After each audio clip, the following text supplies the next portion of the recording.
Dişimizin devamı hürmetlik vatandaş. Bugünkü islagış 2021 yıl 12. ayının 14. günü. Geçirinler vatandaşlar. 12. ayının 14. günü yukarı leksiyanın devamı. Şimdi abi ne dedi? Muşundak zor bir iktisat gavdisi cüngü. Eğer Tayvan'a hücum kılıdığan bolsa, bu hücum ne deydi? Özünü öldürübülüş karakterlik bir hareket buludu. Biz ulanın yani cüngünün zemin teritoriya kengaytiş hiyalı da bolmaslığını talep kılımız. Özünü tutup elişini yakın rayılladı igvagarçilik. Özünü tutup elişini yakın rayılladı igvagarçilik. Zomugerlik kılmaslıqını talep kılımız. Gepler yaman eğer bu salmaklı gepler vatandaşlar bu devletler arasında bu geplerin bunda koyuluşu intayın eğer bu gepler kılmaslıqını talep kılımız. Çünkü bunda kılgandı yenili cüngünün özünün menfaatiki ziyan edip geliyor. Tayvan'ı kollaşını yukarı kötülüşün sabık vezer Shinzo Abe bundak hesapladı. Amerika, Japonya, Tayvan üç taraf deniz astı, deniz üstü, hava boşluğu da. İnternette hem de alem boşluğu sahaları da iktidarımızı yukarı götürüp yeni bir usul çare oylap tepip bizden bilimlerimiz ve teknikimizden önemli paydalanışımız lazım. Halkara cemiyeti sabık veziri Shinzo Abe mundak görsetti. Tayvan TTP iktisat gavdisiga şartsiz katnışı lazım. Sabık vezir Shinzo Abe Tayvan zeminide vaka yüz beradigan bolsa, bu demek Yaponiya zeminide vaka yüz berganlik bulup hesaplanadi. Tayvan zeminide vaka yüz beradigan bolsa, bu demek Yaponiya zeminide vaka yüz berganlik bulup hesaplanadi. Sabık vezir Shinzo Abe yakından beri köp qatim aşkar sorularda Tayvan'ı kollaydiganligini bildirdi. 12. ayının 1. günü Tayvan El-Arab Bilim Hazinesi ötközgen tədqiqat münbiriga ekran orqali qatnashib Sabık vezir Shinzo Abe mundak ko'rsatdi. Tayvanga qurolliq tajovuz qilishga Yaponiya yo'l qo'ymaydi. Tushundingizmi? Bugun bir torpelimida Xayshalyan deydiganda siz so'zlaydigan kim etalik Li xonimmi, Mi xonimmi? Şu Tayvan nima Xayshalyan deganda ko'rsatilishicha Amerika taglikni oshkorladi deydi. Mushakkagini qistirib qo'yaydimi?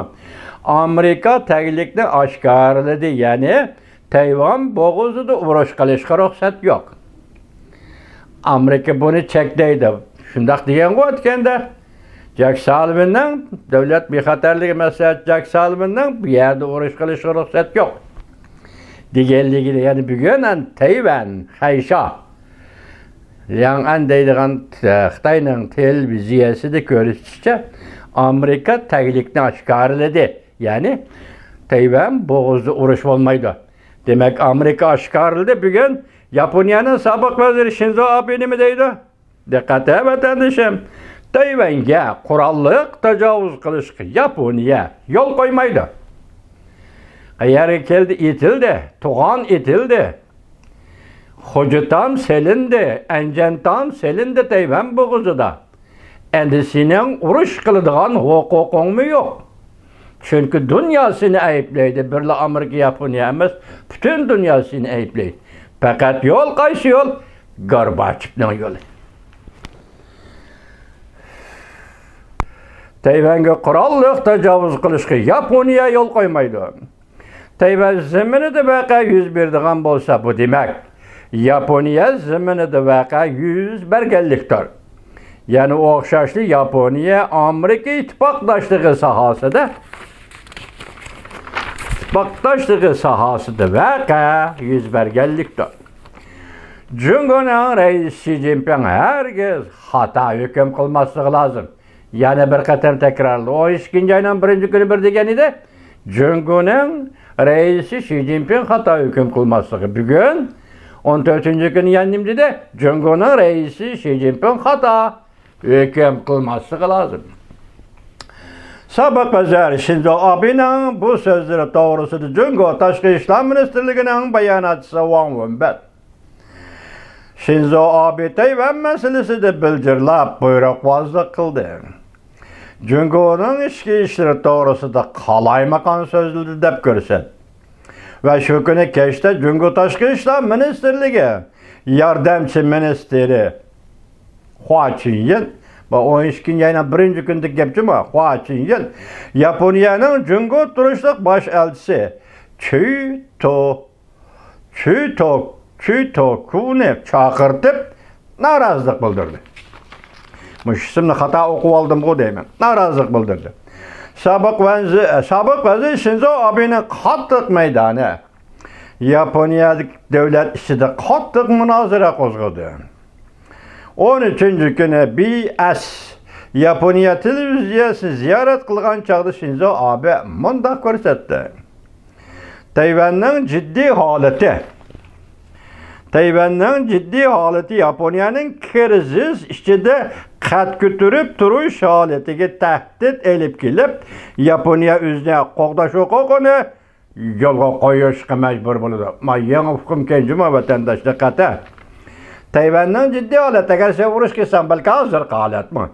Jiddiy holati Yaponiyaning kriz ichida qad ko'tarib turish holatiga tahdid elib kelib, Yaponiya o'zini qo'g'dash huquqini yo'lga qo'yishga majbur bo'ladi. Demak, men urush kirman deganlik gap bu. Yaponiya cho'qim urush kirdi degan. Yaponiya Dudu Shinbun gazeti Shinzo Abe mundaq ko'rsatdi. Alayda ahvol ostida bexatarlikka aloqador qonunlar asosida Shinzo Abe mundaq dedi.